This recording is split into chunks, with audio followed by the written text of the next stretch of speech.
Battue lors de la journée précédente par Damissa, l'équipe de la Loterie nationale du Bénin s'est imposée à Dadjez FC par le score de 2-0, mercredi 17 mars dernier au stade de Lokossa. Après ce succès, les parieurs conservent leur deuxième place au classement de la zone centre-sud-ouest avec 18 points plus 4 en attendant leur déplacement demain à Boïcon pour affronter Espoir de Savalou. L'Otopopo Football Club s'est débarrassé de Dadjez FC stade de Lokossa mercredi 17 mars dernier lors de la 11e journée de la Ligue Pro de football dans la zone C.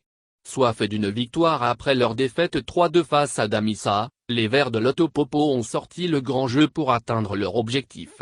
C'est d'ailleurs eux qui ont pris le devant des opérations en cueillant leurs adversaires à froid dès la 10e minute par le biais de Zulkanri Seibou sur pénalty suite à une faute sur Stéphane Vinibet dans la surface de réparation. À 1-0, maître du jeu en milieu de terrain, Chandoyan Seke, Patrick Sedjamé et Nouroussou Aliou, en bons ratisseurs ont neutralisé les joueurs de Dadjez FC en récupérant un nombre incalculable de balles dans ce compartiment. Dans cette galère de la formation, Stéphane Vinibet revient encore à la charge en reprenant une balle de Zulkanri Seibou à la 25e minute.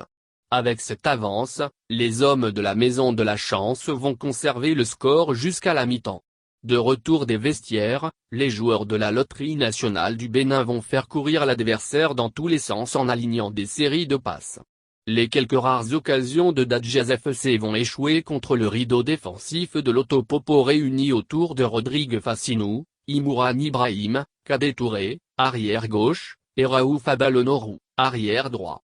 L'Otopopo qui avait à cœur de remporter cette partie après son faux pas à Tekaourou réussit son pari.